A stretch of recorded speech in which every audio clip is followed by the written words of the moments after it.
The chance to shape your future is here. Learn and connect with exciting new opportunities.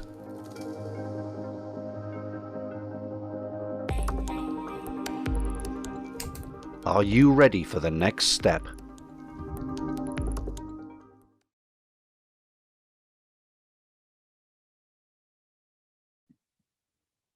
Good morning, everyone, and welcome to day 3 of the Emerging Tech Fest. My name's Louise Jones. I work at the KTN, and I have the great pleasure of introducing you to this session on emerging from grid constraints with a community energy in Wales focus. I'm going to hand over to our first speaker, who's going to get this show on the road. Rob, over to you. You could share screen. Okay, thank you, Louise. I'll just share my screen. Oh, hold on. Press the wrong button.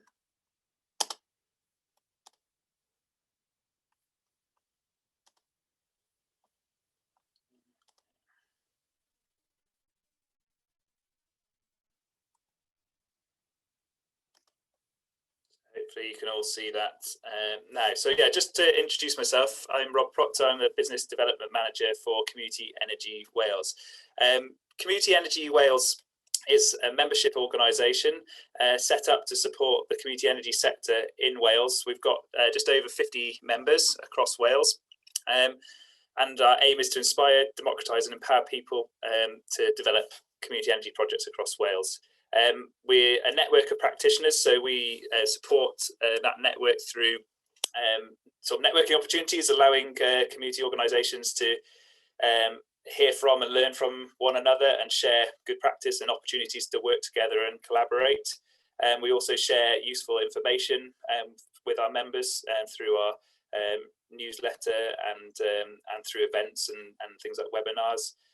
We work collaboratively with our members to develop projects and to support the development of community energy projects or develop certain opportunities within the community energy sector.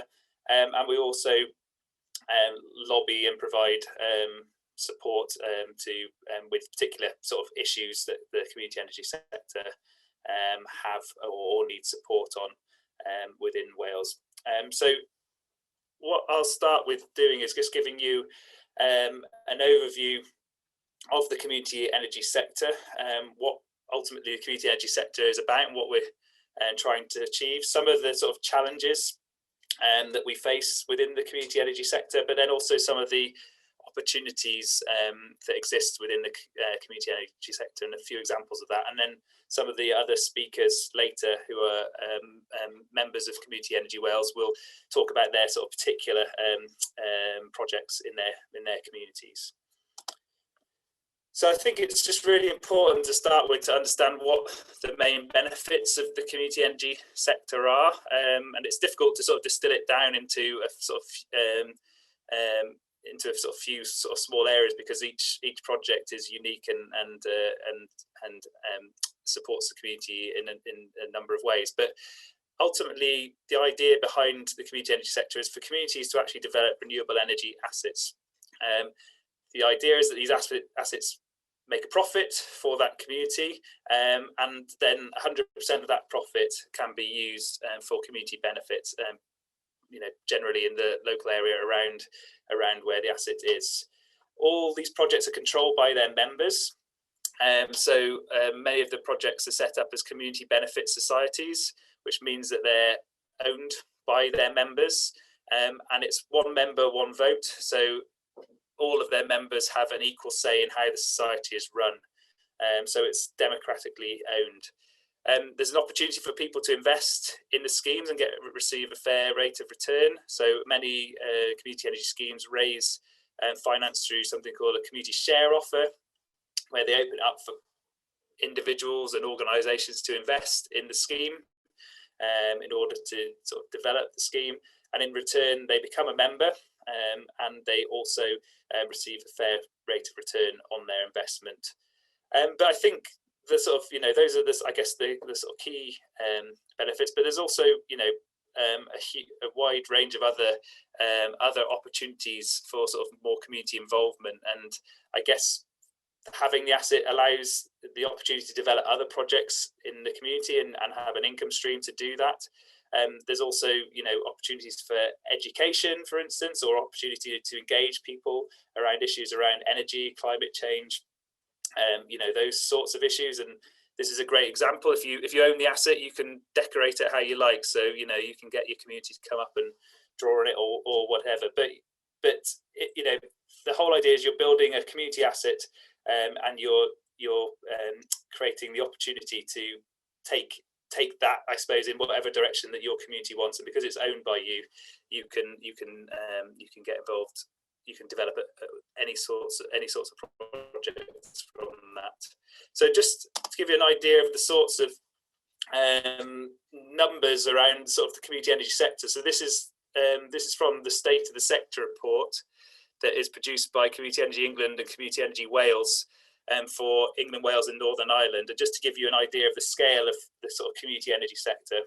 So across England, Wales and Northern Ireland, there's 300 community energy organisations. They own 193 megawatts of energy capacity, renewable energy capacity.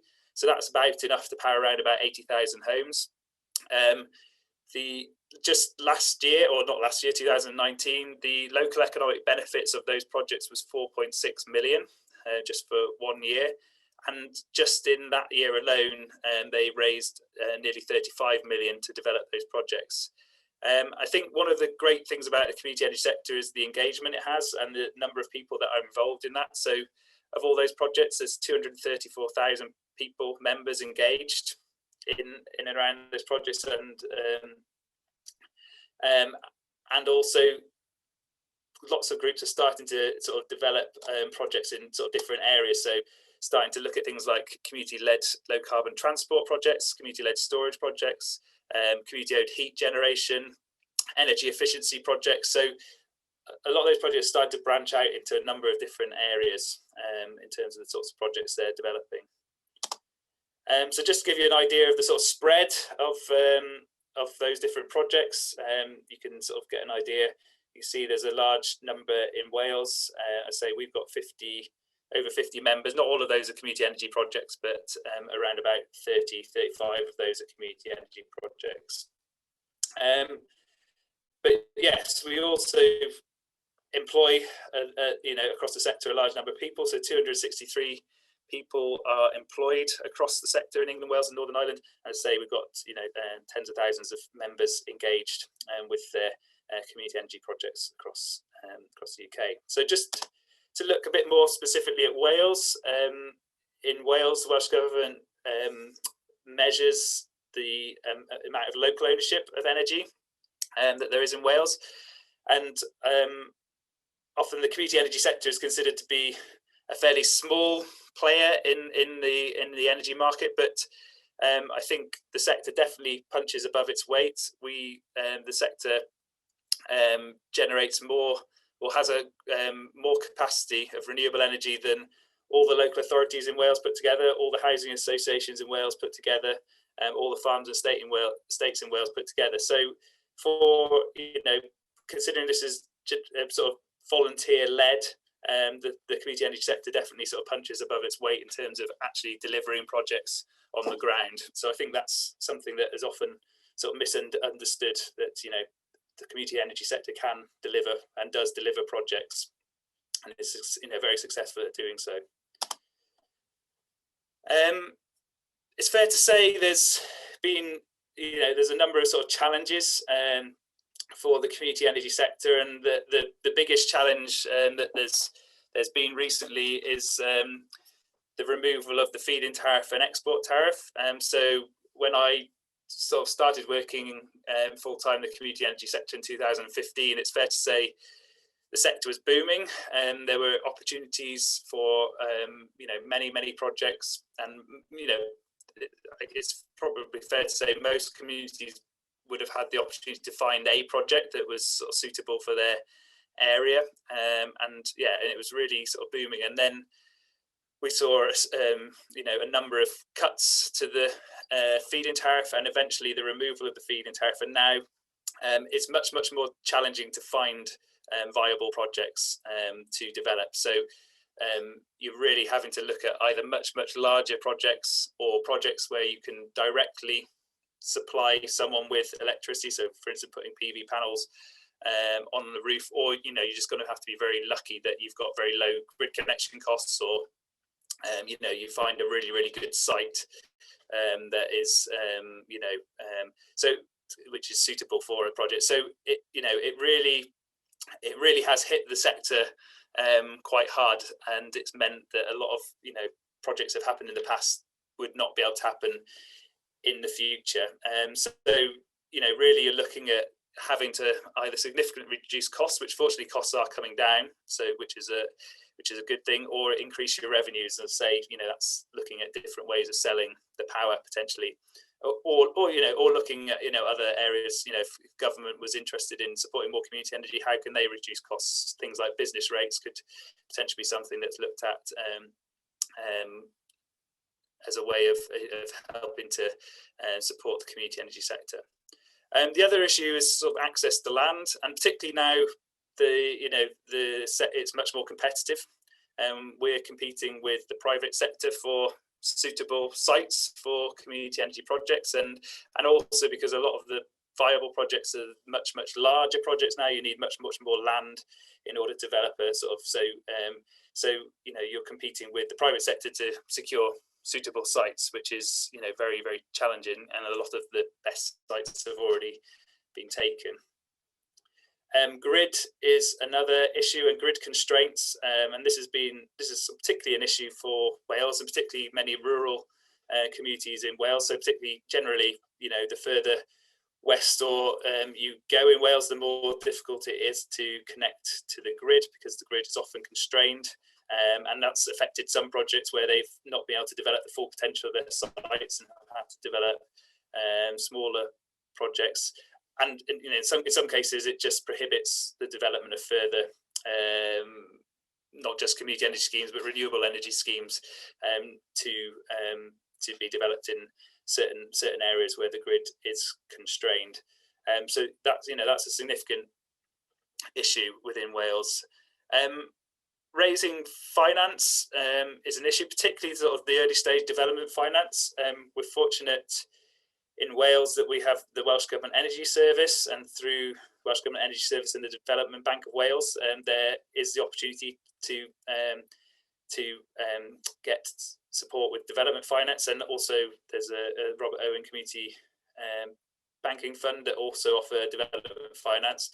But particularly as projects get larger and the business case isn't as strong since the removal of the FIT and the export tariff, that's there's sort of limits to what's available in terms of in that area. And the other issue is that social investment tax relief was removed for community energy projects, which was a big disincentive for people investing in share offers. And there's two types of share offer you can have. You can have a share offer to raise the capital for the project, but you can also have a share offer to raise a pioneer share offer, which is raising more sort of risky capital. And because it used to be that you could get social investment tax relief on that, so it was less of a risk for people. They weren't risking. They were able to claim back some of that investment through tax. But that's been removed for the community energy sector, and that's something I think that UK government should really be looking at reintroducing, because that could help with help raising finance. Capacity, most of these projects are developed by either people working part-time or volunteers developing these projects. So the capacity available, and to be able to compete now in a much more competitive environment with the private sector is much more challenging. One of the things that we've looked at is trying to develop a community-owned developer through one of our members, Teg, to help be able to sort of compete in that more competitive market. But that's a big issue, and often it's a lot of the same directors are involved with multiple projects as well. So their capacity is also stretched. And then knowledge and expertise. So we've been quite successful, very successful in the energy generation sector, and we've got a lot of experience of developing energy projects, but now we're starting to diversify into heat, into energy efficiency, into transport, into storage, into different markets, and we obviously we haven't necessarily got as much knowledge and expertise in a lot of those areas. So those are some of the challenges that exist for the community energy sector, but there are also opportunities in the community energy sector, and I thought it'd be useful just to sort of highlight and go through those. So I'll go into these in more detail, but I've already touched on going large. Larger scale projects are the projects that are most viable now. I guess economies of scale ultimately is what determines that. You can look at direct supply. So if you know a site with demand and you can supply that demand, then that can mean you can increase the amount you can earn from the electricity you generate. Shared ownership in Wales, and that's a big one. The opportunity to work in partnership with commercial bodies is because Wales has announced that all new energy projects must have an element of local ownership. That's an opportunity. Utilising the borrowing power of Wales, Wales is looking into the sort of foundational economy as a sort of strategy going forward. The Welsh government. Well, how about we look at how the power we buy can have the most benefit for the communities in Wales, and perhaps looking at buying community energy as a priority for the public sector, for instance. And then I've already touched on sort of diversifying and innovating in a number of different areas. So just to go into a bit more detail on some of those. Going large, some of our members are currently working on a project called Ynni Newydd, which is looking to do a 30 megawatt solar farm in North Wales. Now, that would be the largest community energy scheme in the UK if that were to go ahead. But really, in terms of a solar farm, that's the sort of size you're looking at to be sort of viable in a subsidy-free world now. That's the scale. And just to put that into context, the capacity of that is almost as much as all the capacity of community energy projects put together in Wales at the moment. So really, really significant project if it comes off. EGNICOP, another one of our members, are also involved in a significant project. So they're putting sort of 4 megawatts of rooftop solar across Wales, which is the largest roller of rooftop solar in Wales. So again, a really significant project. Now they are actually supplying power directly as well to the buildings. So they've sort of gone large and supplying power directly. But it just shows the sort of scale that we're looking at really in order to deliver some of these energy projects. So direct supply, I've talked about. So EGNI is very much looking at that, putting solar on the roofs and then supplying those buildings with power. That's something that Swansea Community Energy and Enterprise Scheme have done on a number of schools. But there's other opportunities, particularly thinking about innovation. So obviously electric car charging is going to be a big thing moving forward. So is it possible to look at car parks and generate power through a solar canopy that directly charges electric vehicles? That's potentially something for the future, and also looking at sort of key big infrastructure or that uses a lot of power. The Royal Mint is partially powered by a sort of a daffodil styled wind turbine, and again, maybe there's opportunities for more of that sort of work where you're sort of identifying where there's industries that require significant amounts of power, and then you're identifying sites nearby where you can generate the power.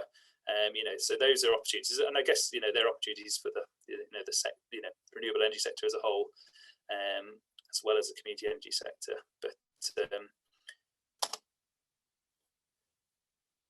so shared ownership. As I mentioned before, all new energy projects in Wales must have an element of local ownership now. So the Welsh Government have recognised the value of local ownership, of how we can retain a lot of the value of these projects in Wales if we increase the amount of local ownership. So we actually, Community Energy Wales were involved with the projects with They Were Energy, they're now RWE Renewables. We jointly entered into a tender to develop a wind farm at the Alwyn's Forest site. in North Wales, and we agreed that there could be an up to 15% stake in the project that's community owned. So once the project is developed, we'll have the opportunity to raise up to 15% of the capital costs for the project, and then if we raise 15%, then we can have a 15% stake in that project, which means the community would then get 15% of the revenue from that project, and if there was sort of profit once you'd repaid members or any other debts, then you could use that as additional community benefit that is again controlled by that community. So there are opportunities, and there's always opportunities for people to sort of invest in community energy projects or these shared ownership projects. And one of the things we're developing is the Cyfrannu network, which is a network that we sort of provide updates to people when there are opportunities to invest in community energy. And one of the ways that people can get involved is by investing in community energy. So we'd encourage everyone to sign up to Cyfrannu so they can hear about those opportunities as and when they arise. I talked about utilising the buying power of Wales. This is sort of quite a complicated slide, and the energy market is quite complicated. But basically, there's a couple of different ways that this could be done, either through something called sleeve PPAs or synthetic PPAs. I won't go into sort of detail about those. If there's anyone got any questions, I could go into a bit more detail about those. But ultimately, what I think is a really important thing for Wales to look at is how can we retain as much of the value from our energy generation in Wales as possible. And I believe one of the ways that we can do that is by looking at who we buy our power from. So at the moment, most of the public sector in Wales buy the 100% renewable power, which is great. But I don't know where that power comes from. It's not all going to be from in Wales anyway. But maybe we can also look at focusing on buying power that's generated in Wales. And if we can buy from organisations that are locally owned, then we're making sure that the money being spent on our energy is being retained in Wales, and we're increasing the sort of value of that spend in Wales. So I think that's something that we should really be looking at in Wales, and that's something that we'll certainly be sort of pushing hard on sort of Welsh Government over as part of our sort of lobbying work. I talked about sort of diversifying and innovating, and this is just an example of how many communities are already doing that. So I'd say most planned projects are still electricity generation, but there's a large number of energy efficiency projects, low carbon transport projects, storage and heat generation projects. So despite the challenges in the community energy sector, there's still a lot of enthusiasm for developing projects and recognizing the need that, that if it's harder to do electricity generation, let's look at some of the other opportunities that exist that are out there. And again, these are just some of the examples. And I think you'll hear more about some of these in the future in the presentations to come. So I won't sort of go into them in any detail, but I'll let the others talk about them. So I guess what we're really keen is for more people to get involved in the community energy sector. And there's a number of different ways that you can get involved. As I say, the simplest way is potentially looking to invest in a community energy project and becoming a member of that project. And the best way of sort of finding out about that is by signing up to our Cyfrannu newsletter. So you can find more details about that on our website, and you can sign up to the newsletter there. So hopefully a few of you might be interested in that. You can obviously support your local community energy group, and many community energy groups, they do rely on directors who are volunteers, and they rely on volunteers to do other support other things that are going on in the community. So you can find out through us who your local community energy group is, and if you want to get involved and support them, then we can certainly point you in the right direction. And all of our members are always looking for more help and support. So, and particularly some of the expertise that some of you may have who are involved in this conference, then they could be really valuable. You could become your organisation could become a member of Community Energy Wales. So if you support the work we do, or if you're interested in working more collaboratively with the community energy sector, then certainly I'd encourage you to look to become a member of Community Energy Wales and become part of our network. There's definitely sort of opportunities for businesses and organisations to work collaboratively with us, and we're really keen to hear from you if you are. I say more information about all those things can be found on our website, but you can also follow us on Twitter, and we have a Facebook page, and feel free to email us if you have a specific query. So that is all from me, so I'll stop sharing. And yeah, thank you for giving me the opportunity to present to you. Great, thanks, Rob. And is it, I can't remember who's next. Who's it? It's me. Okay, great, thank you. Thanks, Louise. Bore da pawb. My name's Meleri Davies, and I'm a volunteer director with Ynni Ogwen Community Hydro Scheme. I'll be talking to you today along with Gareth Kemlin-Jones, my co-director on the Ynni Ogwen board. Gareth will be talking, looking specifically at the more operational aspects of the Ynni Ogwen Community Hydro Scheme. I'm going to focus a bit more on the social aspects, and also talk to you a bit about how Ynni Ogwen developed. So just a bit of background.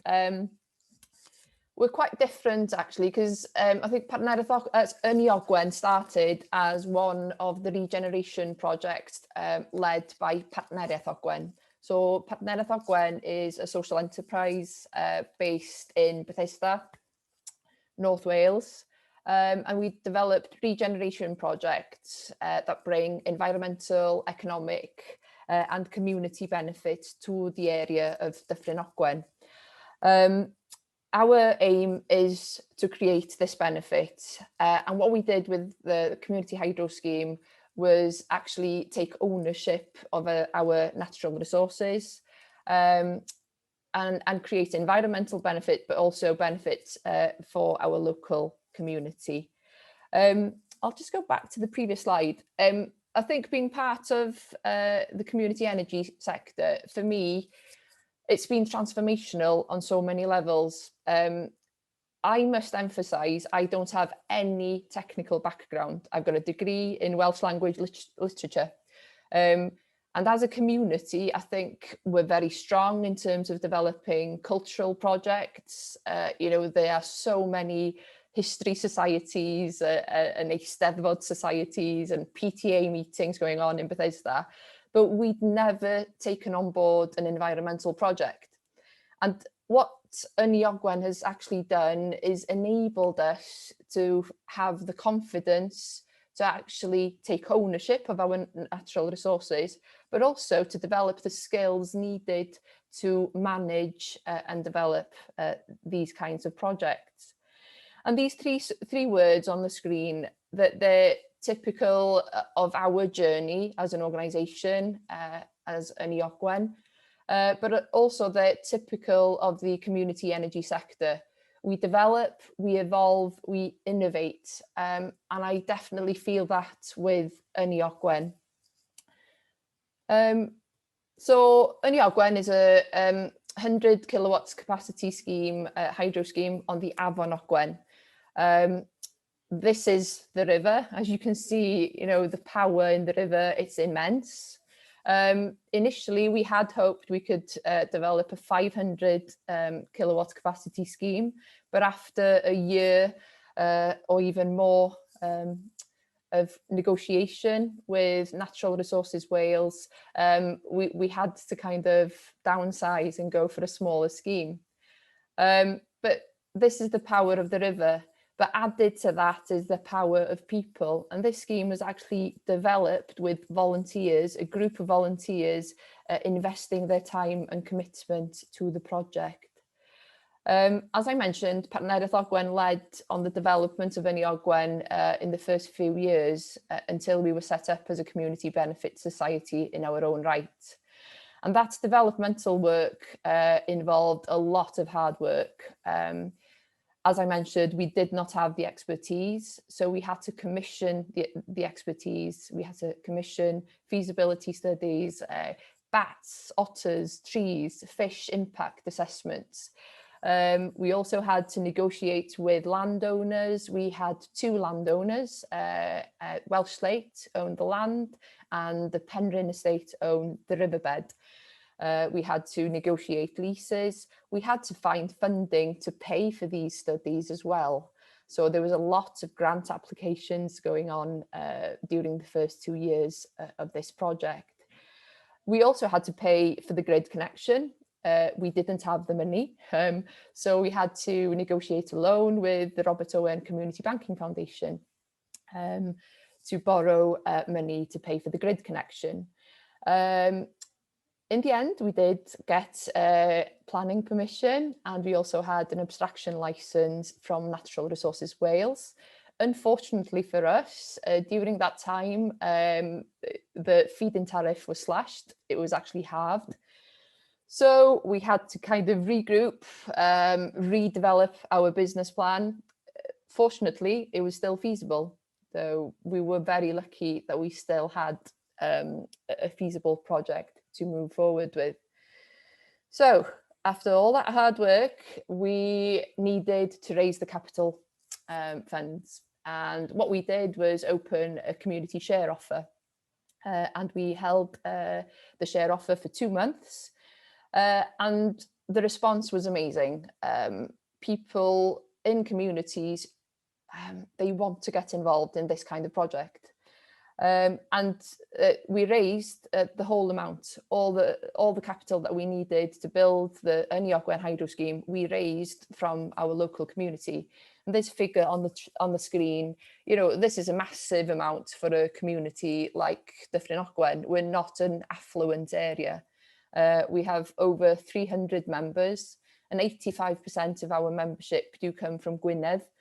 So they come mainly from the LL57 postcode area. So this is local people taking ownership, local people managing their own future and believing in the project. You know, and to raise that kind of money in 2 months, that's something we feel very proud of. And it was based on a lot of community engagement and a lot of community interaction. At the front of this picture here, this is a St David's Day parade, and our banner was actually at the front of the St David's Day parade. But this picture means a lot to me because it shows our community out feeling proud in the Ynni Ogwen scheme. And it also has a picture of Griff Morris, one of our founding directors, at the front there.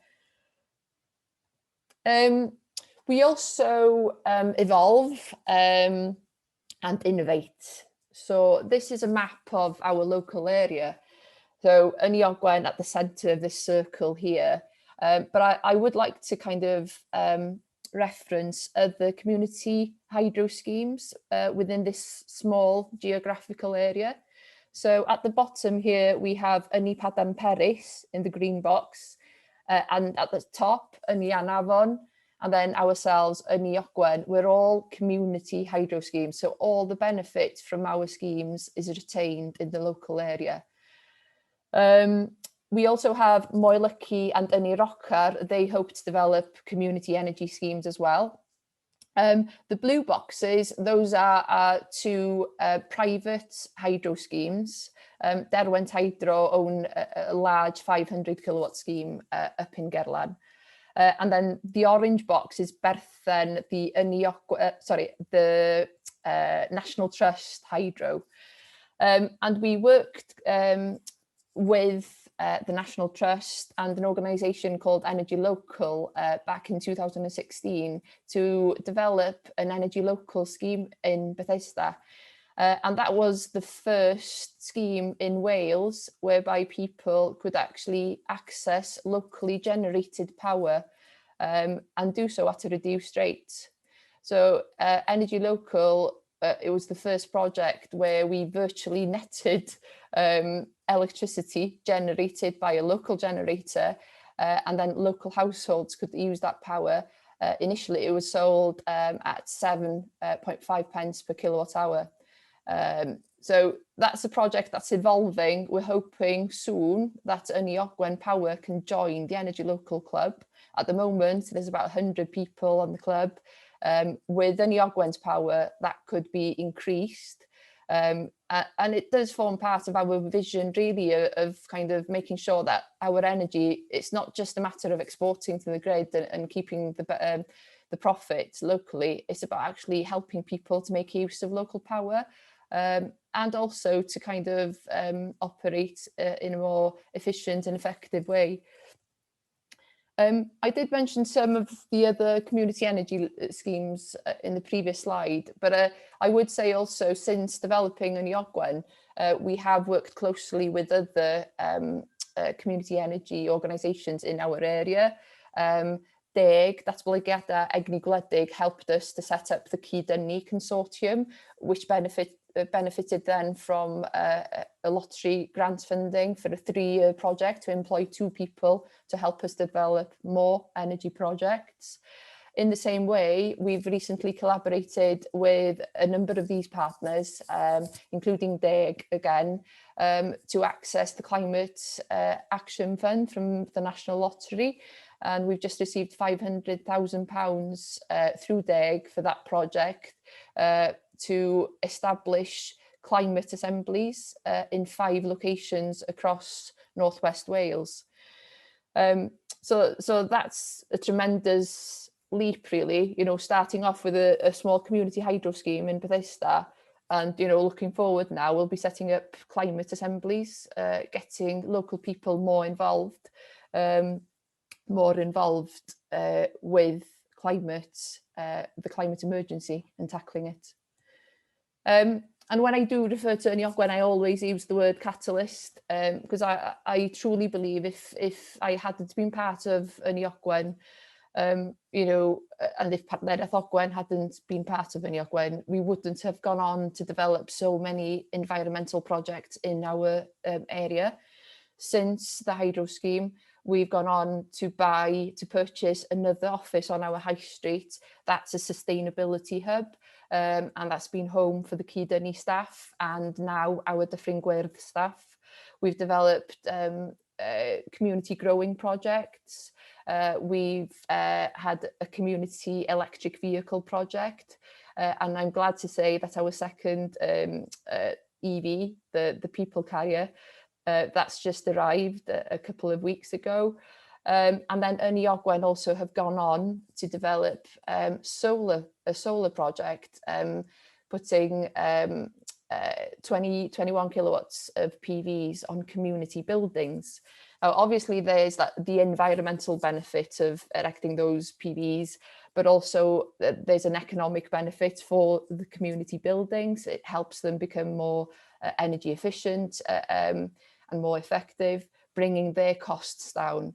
And sustainability means more than the environmental sustainability. If we can keep those community buildings open, it has an impact on the social aspects as well. And that is key, I think. Partneriaeth Ogwen have now gone on to develop the Dyffryn Gwyrdd project. Dyffryn Gwyrdd means green valley. And what we want is a valley where sustainability is a core value for everything that we do, and sustainability in its wider sense, so community, economy, environment, and for us in Wales, language and culture. The Dyffryn Gwyrdd scheme, the main aim of that scheme is to tackle poverty, but tackling it through environmental action. So we'll be developing schemes to tackle poverty, fuel poverty, so looking at energy efficiency specifically and delivering projects from the sustainability hub on the high street. We'll be looking at schemes around transport poverty. So as I mentioned, our people carrier, electric EV people carrier arrived a couple of weeks ago. So that'll be used to transport people to hospital appointments, social appointments. It's currently being used for a delivery scheme for hot meals for the elderly, and also it'll be used for delivery of purchases through the Cadwyn Ogwen scheme. So that's a project that we developed to help local businesses to deliver produce during the pandemic. The Dyffryn Gwyrdd project also will be looking at rural isolation. There'll be a key focus on environmental volunteering. So we're developing allotment projects, community planting, community growing. So the scheme kind of brings a number of elements together, and hopefully it will be a scheme that will be empowering our community to feel more confident again in discussing and developing environmental projects. The link back with Ynni Ogwen obviously is that we will, at all occasions, try to power our electric vehicles with Ynni Ogwen generation. So the solar PVs on the library roof, that we've installed a charge point outside the library. So, you know, in terms of the circular economy, anything that we do, we don't work in silos. We work, together to make sure that we kind of maximise the benefit.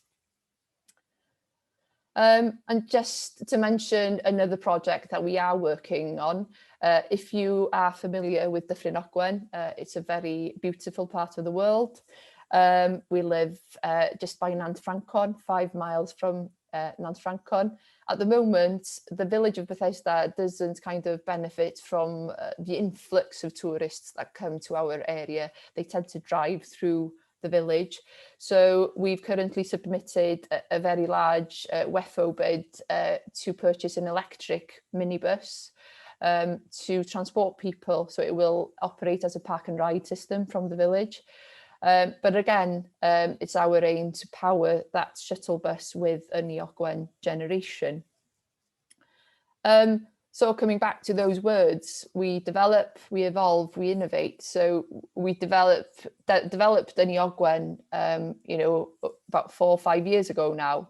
And since then, we've kind of evolved. We had to regroup after the feed-in tariff was slashed, but we persevered and we evolved.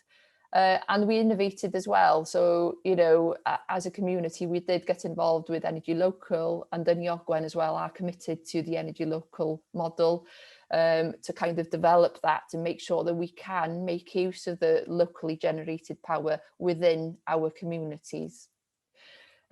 I'll pass you on to my colleague, Gareth Cemlyn-Jones now. Diolch yn fawr.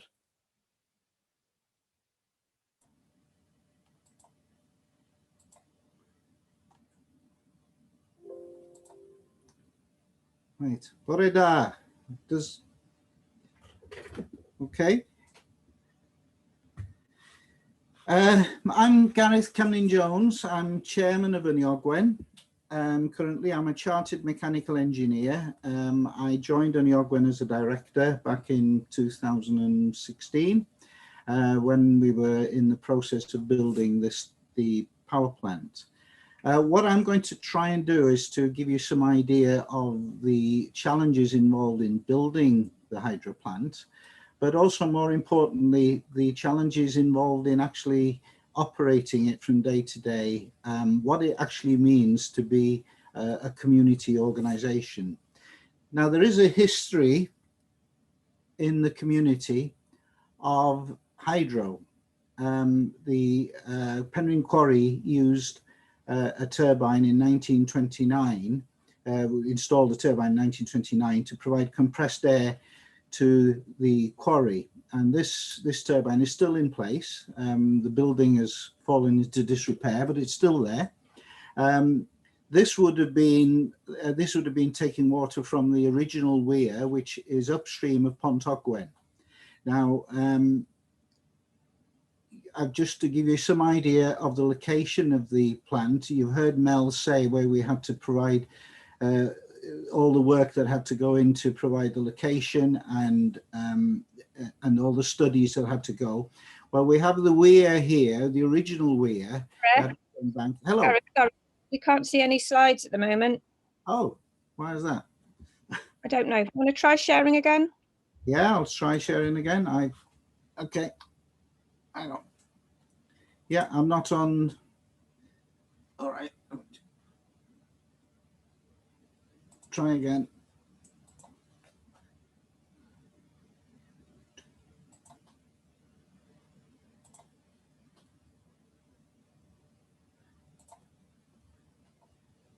Real.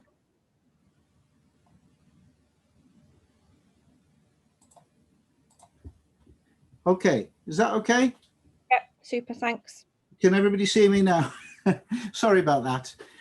Right, you've heard the talk, I assume. So I just need to carry through the presentation.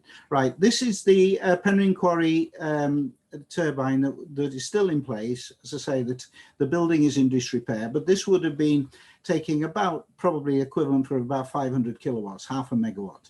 The pipe supplying it is completely perforated now, so there's no chance of using that again. But it just shows that there was the potential for generating power from the Afon Ogwen. The location of the plant, if we look here, there's the original weir, which if you can all see me in the little picture, that's Pont Ogwen, and the weir is just beyond the bridge. So that was the location. To the left here, we have the Penrhyn Quarries. For those familiar with the area, this is the A5 that runs along the Dyffryn Ogwen. And up here we have the zip wire now. So we're close to the river, and we're close to the Penrhyn Quarry, which is also one of our landlords, of course. Right. The concept of the hydro was to take water from the river here. Originally, the original weir was back here somewhere. Now we have to split the water. This was the requirement for Natural Resources Wales, that we take a 50-50 split. Half the water goes down this side, and that's what's called the compensation water. That has to flow at all times, and there's a little notch in that particular weir that ensures that even when there's low flows, there is sufficient water for the river to keep flowing. So that even when we're not generating, there has to be sufficient water. So the intake works are here. We have a set of screens, 5 screens, which take the water through to a sump, which regulates the head of the water on the turbine. We then have a pipeline, 800 millimeter pipeline running down to the powerhouse here. There's a drop-in head of about 17 meters, which is sufficient to generate about 100 kilowatt. Again, on this photograph on the left-hand side, you can see the original weir in the back of the bridge. We're just where this picture was taken, really. That's where the screens are. This is the building work that started around about 2016, building the weir. Here's the weir connection to the sump. We then had to, now this is a public footpath and a biking trail. So we had to temporarily close the footpath. A lot of organisation needed there to close the footpath and make sure that heavy vehicles and stuff could move up here. We laid the pipework, laid the pipeline all the way down, built the powerhouse, and here's the powerhouse in its fairly advanced construction. This is the pipeline again, and this is the turbine and equipment inside the powerhouse.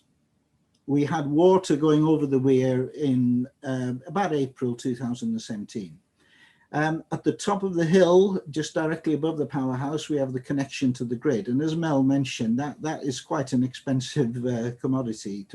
One of the ironies of the FIT was that you have to have a grid connection before you could be accredited for FIT. So that's a substantial cost on any community project to have to ensure that you have an adequate grid connection even before you could actually guarantee you've got a project at all. So it's an upfront cost which a lot of communities have struggled with. This is a little bit technical, but why did we select the turbine we did? Well, we selected a cross-flow turbine, which if you look at these graphs on the left-hand side here, this compares the different types of turbines that we could have chosen. A very common one would be the Francis turbine, which is what the original turbine was. Pelton is more suitable for very higher heads, but you can see the benefit of the cross-flow turbine is and this is efficiency. You can see its efficiency is pretty steady right across a full range of flows. And that is quite important, because the peaky efficiency means you're not making the best use of the water. So that's what we actually chose, was what's called an Usberger cross-flow turbine, designed by a Mr. Usberger at the turn of the last century sometime. It has advantages of its efficiency over the range of flow. It's a relatively low cost, but the more importantly for a community scheme, it's very simple and easy to maintain. This is the theory of a cross-flow turbine. The water it's a pure impulse turbine, what's called an impulse turbine. It has two goes at turning the wheel, both on when the water comes in from the left-hand side here, it hits the buckets on the top, but it also hits them on the bottom. So that is what contributes to making it quite efficient. Now, the turbine itself is regulated by opening and closing these yellow vanes.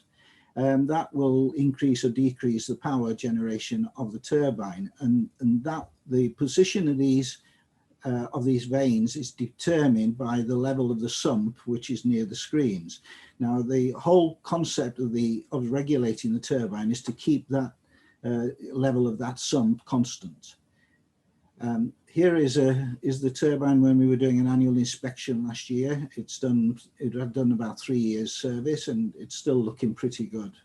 No real problems at all with it. This is the equipment in the turbine house. We have a pipeline coming in, which starts off at 800 millimeter. It then goes into the turbine housing through a valve. This is a straightforward isolation butterfly valve. Passes through into the runner, which is in this blue casing here. These two arms, one this side and there is another one on the other side, which you can't quite see, but they regulate the water coming through the turbine. And that is done through this little pumping set here, which keeps oil at high pressure from a microprocessor that looks at the level of the water in the sump and constantly regulates it to keep it constant by opening and closing these arms. Opening the arms will increase the power on the turbine and lower the level of the sump. And this is really a very simple regulating system. The turbine speed is about 400 RPM, and that's increased to 1000 RPM through this gearbox and a little cooler here, and a generator which is rated 100 kilowatts. Really very, very simple, very easy to maintain. And, well, go back to that. Right, this slide here, I really tried to include all the operational challenges that you face with running a community project. Clearly, there's a maintenance of the machinery in the site. The equipment we have is pretty easy, but of course the screens have to be kept clean, and they are really quite important to keep those screens clean. The power starts to drop off very rapidly. We have to create an income, of course, and that's a power purchase agreement which has to be arranged every 3 months. Ultimately, we will be moving over to Energy Local, and some of that work will probably be easier. We have to apply for the feed-in tariff, and that's a quarterly thing which we have to apply for. We have to get REGOS certificates, which is proof that the energy you're generating is renewable energy. That there's a value to those, so we have to pass those on to our PPA provider. We have to record generation and extraction on a regular basis. That includes a return to Natural Resources Wales. They need an annual return. That takes a bit of managing to ensure that we're working within the license agreement.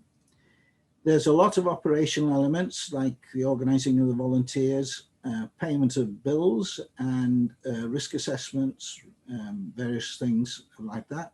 And then, of course, there's the financial elements. We have to work out the rents to the landowners, and that's done quarterly and annually. That we have two landowners. One landowner owns the land and the other one owns the water. So we actually have to work out two sets of rents to landowners. They're all subject to RPI and all the usual contract things. So there's a lot of working out there to do. We have to communicate with the investors. As Mel said, we've worked this as a share scheme. So there has to be general meetings and agreements with our investors on what we do with our money. A lot of organized visits and presentations such as this one, and also newsletters and websites. So these are the sort of things, the day-to-day tasks that we have to do. And in the main, most of this work is done by volunteers. We have something like over a dozen people who are involved in various aspects, such as the financial stuff, technical stuff, and also just the running the business. So there are quite a lot of challenges, even when you've got a hydro in place or a project in place. These are typically the volunteers who get involved in cleaning screens. This one's Griff Morris, who was previously chairman and one of our founder directors. But, you know, even Griff had to get down to cleaning the screens every so often. It's quite an important and quite a risky operation. So we try to, we have a risk assessment for all of this. We make sure the PPE is provided, and we also make sure that they work in teams, and we do a full induction and all these sort of things. But it all has to be managed and organized. That's the important thing. We prepared a handbook for our volunteers so that they understood how the plant works and what their obligations were and what they had to do on a regular basis. And these are the high points of our generation since April 2017. Our business plan was based on 500 megawatt hours annually. We struggled a bit 2018-19, but since then we've been pretty healthy, and this year will be no problem in reaching the 500. The figures on there actually only go up to 30th of September last year, but we are on target to reach our target for this year.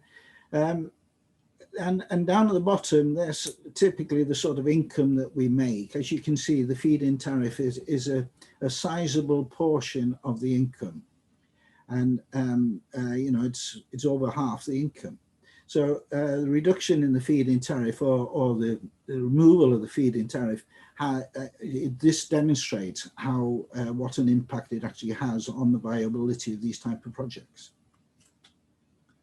We're lucky in that we were pre-accredited for it, but as Mel says, we significantly less feed-in tariff than we'd originally planned for.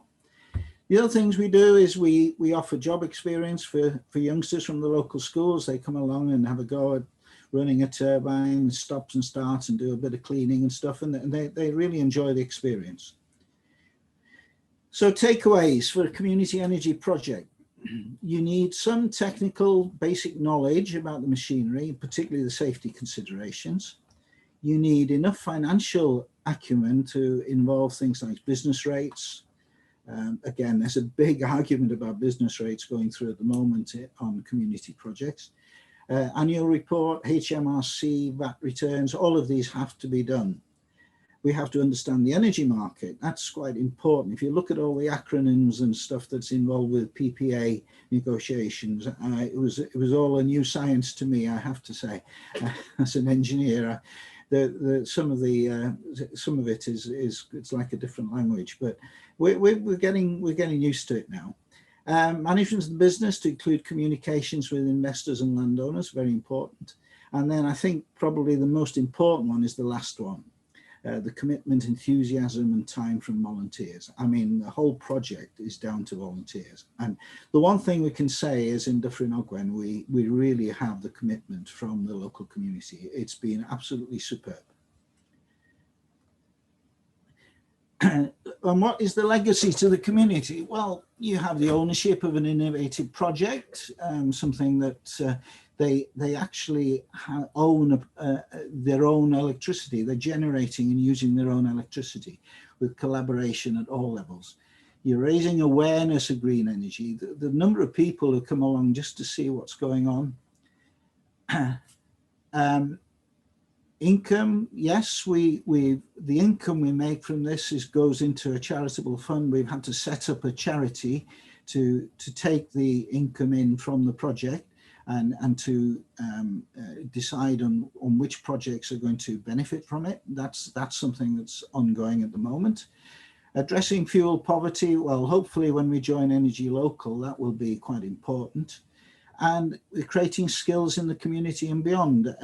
The project manager we had for the project has gone on to run hydro projects in other parts of the country.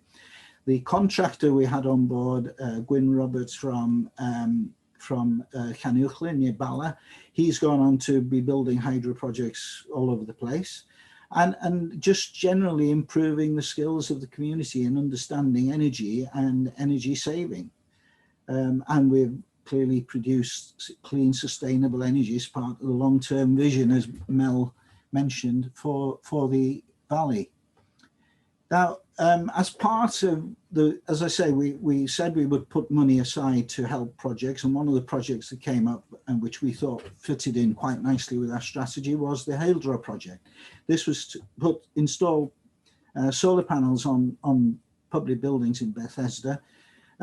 Started off as a rather bigger project, but we had to keep it at 6 buildings in the end. Total of 21 kilowatts, but it does complement rather well the hydro.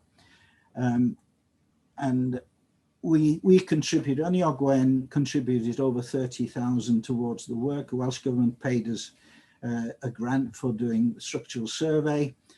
ECO and the Green Valleys did help very much with the project manager to help us with the installation. And again, local contractor carried out the installation and commissioning. And because we'd pre-qualified before the end of the FIT income for solar for community projects, we were able to claim FIT for it. It's not very much, but it's an income, and we're generating. Okay. Gareth, sorry to tell you. Do you have much more? Because we're running beyond the hour that we've allotted. Oh, okay. Well, I'm just about to finish. Okay, thank you. Okay. Right. These are the Haildra panels. And what I wanted to show you is the water levels here in May 2020. Here we weren't generating at all, but there was water flowing down the compensation weir. And then this one, which I'll share with you to show you what happened in November 2020, which is typical of the sort of water levels that we see.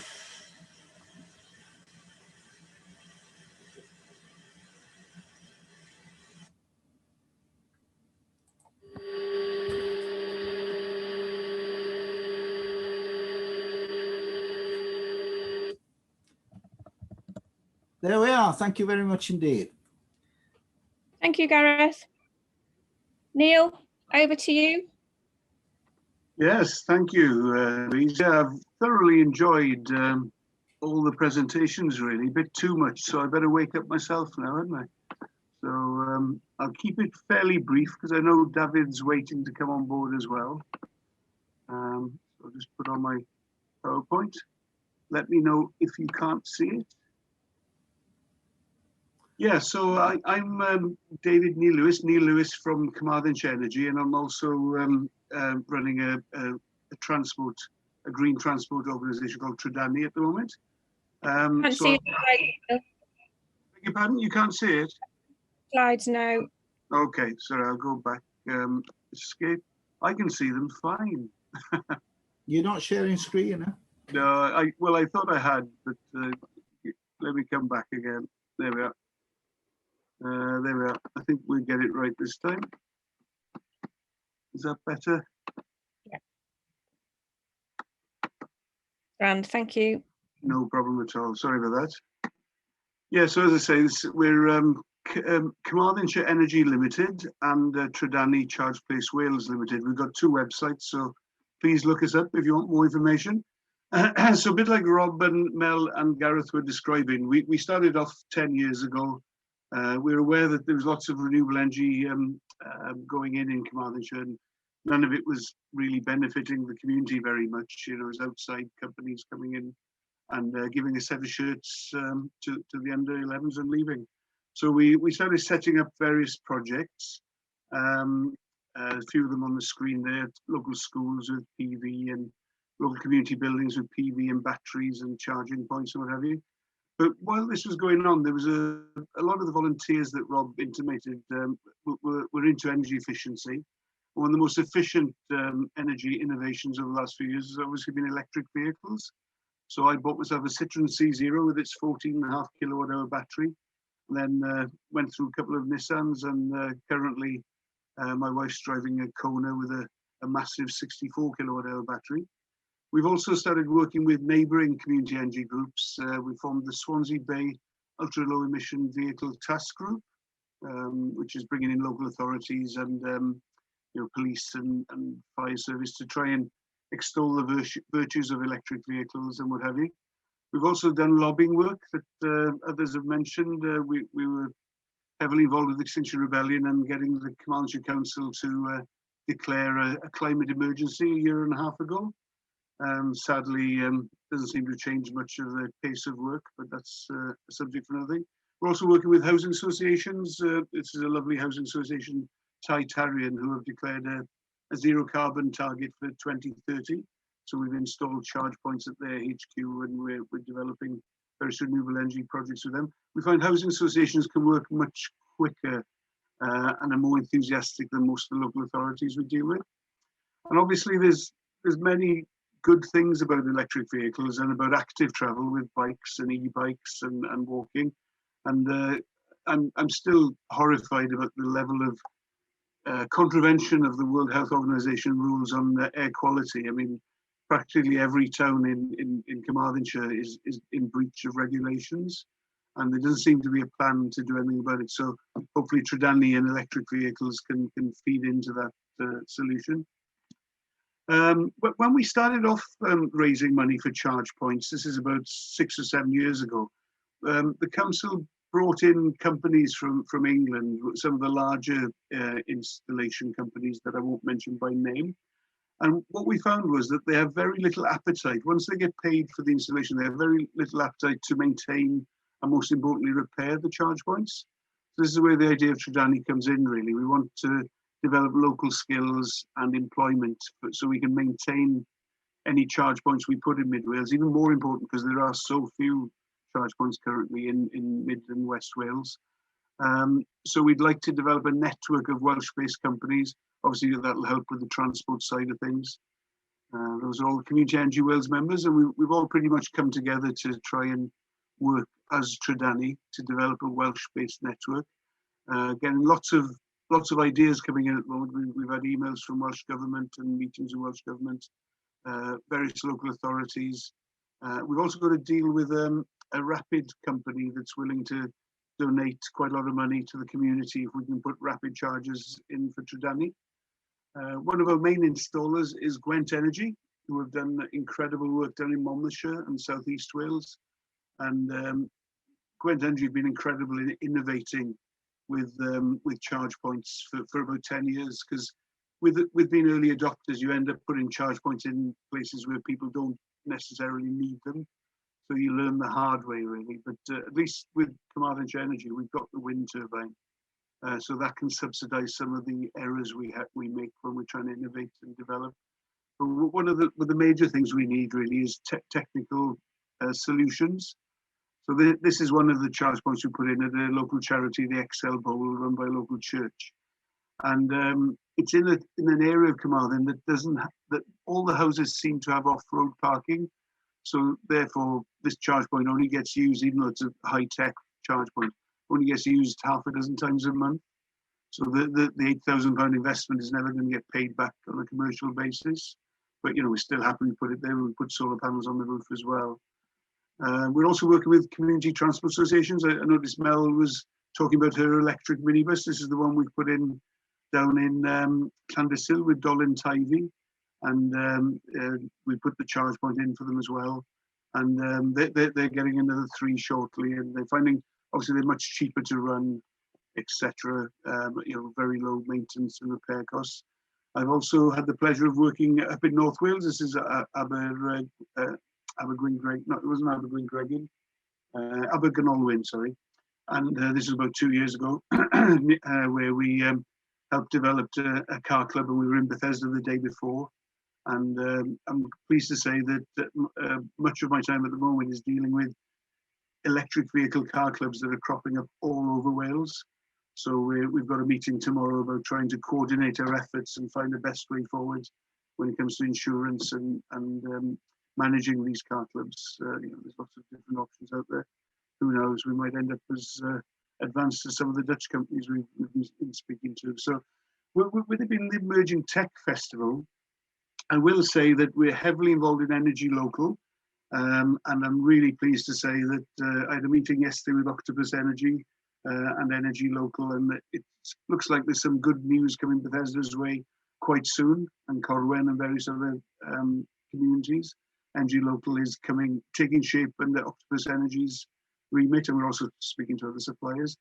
We're also looking at smart charging. So, when it comes to car charging, we can do the grid lopping by charging during the night on wind power and then supplying the grid. I mean, my house here, I've got 94 kilowatt hours of batteries on the driveway, so it'd be great if we can use those rather than installing, lithium-ion batteries in every house in Wales.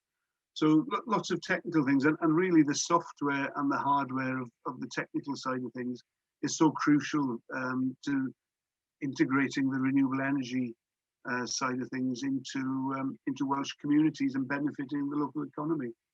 So that's a snowy picture of our 500 kilowatt wind turbine, and obviously we did that a few years ago, 6 years ago, when the feed-in tariff was quite lucrative. So now through Community Energy sector and working with other Community Energy Wales members and Rob at HQ, we can develop these innovative ideas to try and make a very real difference to the communities in Wales. Thank you very much. Thanks, Neil. Brilliant. Davith, last but by no means least, over to you. Okay, thanks all. Yeah, bore da, morning to everyone. Yeah, I'm David Watts. I work for the Energy Saving Trust, and we're partners in delivering the Welsh Government Energy Service for the Welsh Government. The objectives of this are to support the public sector and also communities to create benefit from the transition to a low carbon economy in Wales. And we're doing that through helping support the development and implementation of large-scale energy efficiency and renewable energy projects. And this programme, the Welsh Government Energy Service, runs from 2018 to 2022. My role in it, in particular, is on the side of supporting the community on renewable energy schemes. Well, I was going to pick up quickly, or just quick on that. Here's the partners in the service: ourselves, the Energy Saving Trust, Carbon Trust, and local partnerships in delivering the energy service. Yeah, just picking up on what some of the other speakers have mentioned. Rob showing the state of the sector, sorts of projects that have been supported, and although there's interest in heat projects, community heat, there aren't many to date. So I'm just going to pick up quick on that. And also Mallory saying as well, but how can we use this energy that's being generated locally? How can we use it locally as well? So there's reference to things like Energy Local and such like, and also direct supply. One of the areas of interest is on low carbon heat and the challenge of decarbonising heat, particularly the background that about a fifth of housing in Wales is off the gas grid. One of the options is the electrification of heating, but that presents challenges with the capacity of the existing electricity networks. Other consideration are other opportunities for local ownership of some of these schemes to maximise local benefits. One of the things I was going to flag up is that the profile of how hydroelectric schemes and wind schemes generate electricity over the year seasonally broadly matches the seasonal demand for heat. How can we link these two? So if we've got hydroelectric schemes and wind schemes generating electricity, how can we tie those into providing renewable heat, low carbon heat locally as well, and affordable heat, given the huge challenge of dealing with fuel poverty in Wales as well? So perhaps opportunities using private wire connections between these, so you have dedicated cables connecting these generators and the areas where there's demand for heat, and also perhaps looking what opportunities are there for using waste heat as well. One of the approaches that's being looked at is developing heat networks where you have a centralized boiler or generator producing heat, which is then circulated to individual houses through a network of pipes carrying hot water. And there's a link here for some mapping work that's been done as part of planning policy work in Wales to identify areas where there might be sufficient clusters, sufficient density of heat demand for these sorts of schemes to work. So these are types of opportunities that might be worth investigating. Are there existing hydroelectric schemes or wind schemes close enough to where there's centres of demand for heat that could be linked? And could these generators be linked to large-scale heat pumps rather than the individual heat pumps you get with individual houses, but to link them to large-scale heat pumps that can then generate hot water to be circulated to these houses? And can the ownership that community enterprises, community groups have help with these?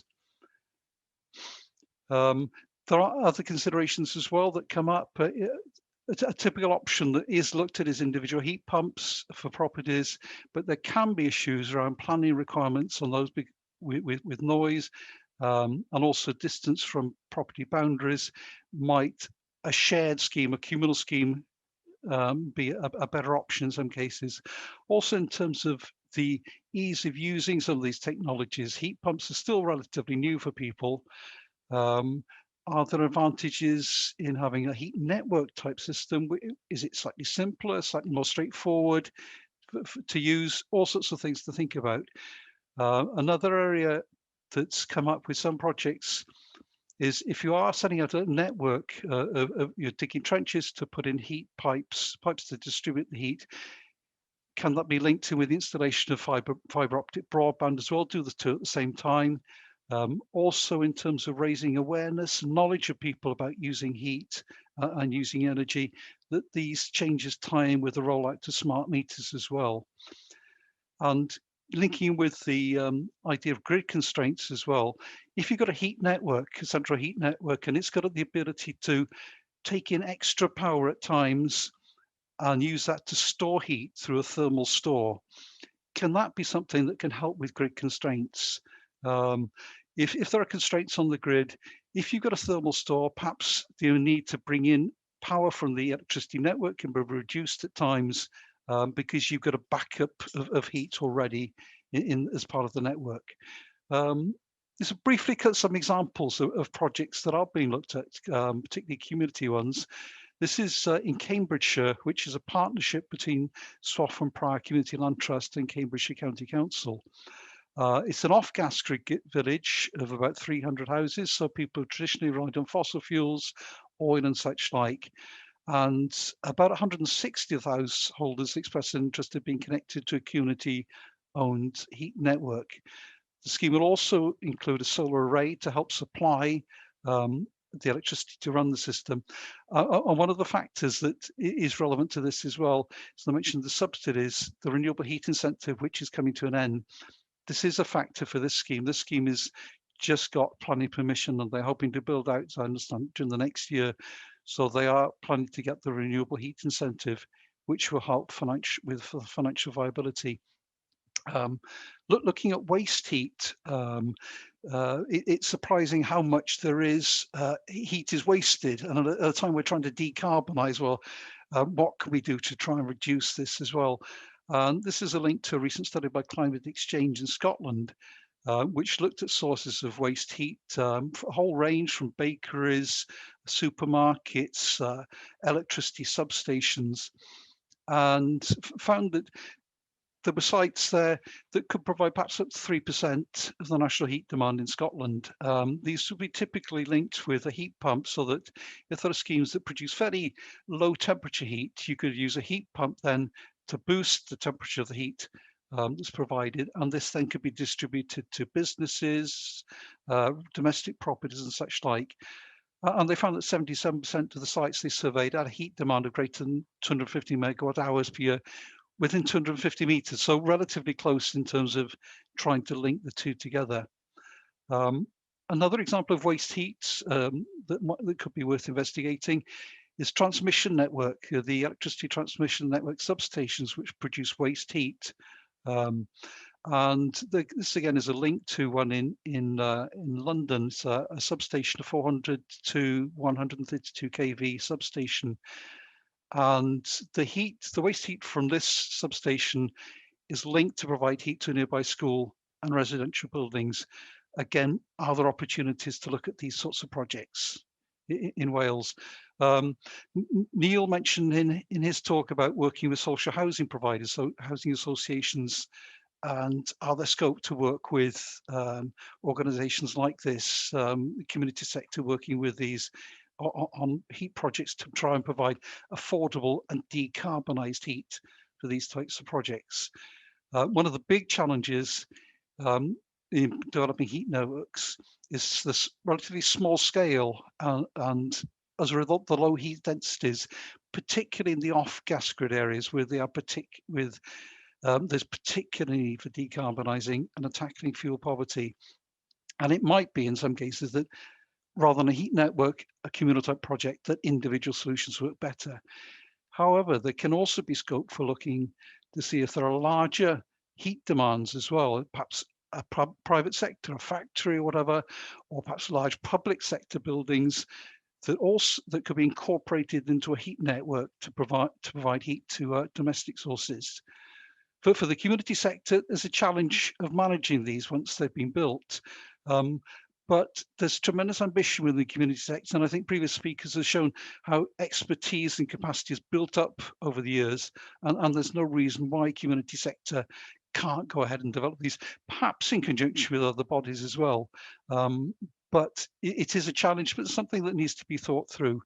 And one other thing that does need to be flagged up in the way that these projects are connected, the electricity connection, be that private wire, or through some sort of virtual network, such as the Energy Local Club, there are changes being proposed to the energy market and regulations at the moment, including how use of the existing electric network, how charging for that is based, and that is something that does have to be borne in mind when you're looking at how these different aspects, the generators and the heat loads that could be connected by for electricity-based schemes. I mentioned briefly a sort of virtual network of schemes where there isn't a private wire or actual physical cable connection. Now, this is an example of one on the Isle of Mull in Scotland, where heat storage, domestic heat storage, was linked to a community generator, community hydro scheme. The community hydro scheme was restricted on its output because there were grid constraints. And the way the scheme was developed was that the demand for heat, the storage devices and the properties could be linked to when the hydro scheme was developing. And again, this demonstrated that this was a technically feasible approach that could be done and produced benefits to the community hydro scheme as it enabled it to generate more when otherwise it would have been restricted by grid constraints. Another scheme looked at in Scotland as well, again, it's an off-gas grid area in Applecross, where they looked at, again, a community hydro scheme restricted by its output by grid capacity, and looked at options for a private wire, connections to actual physical cables to domestic properties, also options for connecting to a central heat pump that could provide heat to the properties. And just briefly flagging up on other aspects as well, using the energy locally, where PV is installed, say on social housing estates, is there scope for trading then? between if each house on an estate of social housing has got a couple of kilowatts of PV, some might be empty during the day, not using it. Rather than that generation just being exported to the grid, is there other ways that it can be traded with on the estate between different households there? So that's something that's been looked at. And perhaps other opportunities as well that can be looked at, bringing together, aggregating domestic properties as well to provide services to the grid. An individual property might not be a particular interest to the grid in the way it can reduce or increase the amount of electricity it uses when that's beneficial to the electricity network operator, but aggregate these and use perhaps scope for communities coming together to sell services to vary the amount of electricity they use and how that can be beneficial to the grid. And again, a link to a project, the Carbon Co-op in Manchester, we're working on that. With that, yeah, Dale, yeah, thank you for that. I've just noted space for questions as well, and the contact details on there for anybody interested. Brilliant, thank you, David. I hope people have found that interesting. If we could all come off mute and get your cameras back on. There are a few questions. The questions closed at 11:30. So if anyone has got direct questions, please do get in touch with the contact details that these guys gave. So I'm going to run through a few.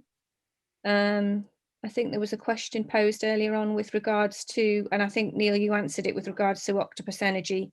I might suggest that that person might want to get in touch with you directly to engage on that one. Great. Great, thank you. Just scrolling through the. Are there lessons learned from getting non-affluent communities on board of projects? I think we raised the capital funds because we did a hell of a lot of community engagement, and it just demonstrates that you need people to know who leads the project. You know, it's a matter of communities doing it for themselves, so they trust it. Partner Ogwen. We visited, you know, every club and society in the community to give presentations about the scheme. As Gareth mentioned, we take people down to the site. So it's a matter of engaging and educating people about the project as well. And I would say we opened our community share offer on the same day as Ynni Padar and Peris, so another community hydro scheme across the mountain. And they also raised all the money that they needed within 2 months. So it's just a matter of raising profile and being out there and engaging. Brilliant, thank you. Rob? Yeah, just to add to that, the biggest community energy project in Wales is in the South Wales valleys, in the sort of around the Neath Valley sort of area. So Awel and Tawi, and I think they raised over £3 million through their community share offer. Not all of that was raised directly from the local community, but I think the majority of their members are from that local community. So they did bring money from a sort of wider area, but you know, just to go to show this isn't just something for affluent communities. I think one of the quotes that community said to me was that was the biggest investment in that community that there'd been since the sort of the coal mine shut, and you know, that community project. So yeah, significant investment. Thank you. I think there are definite benefits which the traditional, you know, the good community spirit you had in some of these areas, which you can actually draw upon, and that's the important thing. Brilliant. And then, conscious of time, there was a question around the co-op energy and launching the first tariff, and I think you'd addressed it in the chat, but people don't see the chat. Do you want to answer that one, Rob? Yeah, I mean, I think this is quite new, so it's sort of difficult to tell what the impact is. But I think one of the challenges now, because there's no feed-in tariff and no export tariff, is if you're developing an energy project, having some sort of security over what price you're going to get paid for that energy. So having a market that is specifically focused on the community energy sector, and you know that there is, you know, a market that wants to buy community energy as opposed to other sorts of energy, then that could really help to, you know, give more security to community energy schemes going forward. And I think it's interesting, there's a bill being proposed in Parliament, the local electricity bill, that many community energy organisations are supporting, and that will, I guess the idea behind that is to enact in law the opportunity for local people to be able to buy power locally, which at the moment is really, really very challenging and nearly impossible in most cases, other than things like Energy Local, which are finding ways to do that. But it's very challenging, and so hopefully, if that does get passed and get support, then that will open up many more opportunities for the community energy sector as well. Thank you. And I guess the last one about the DNOs, you've made a well, the question really of how are DNOs responding to community energy?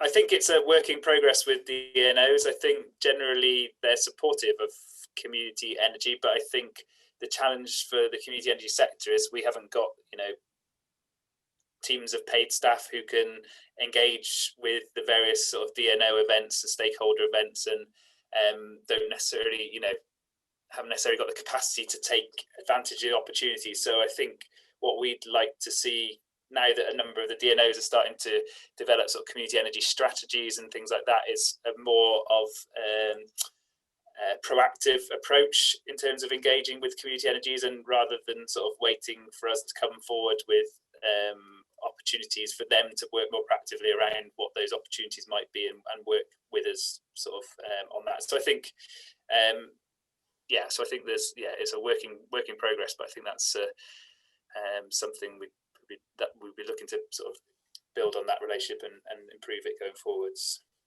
Brilliant, thank you. Any final comments before I close the room?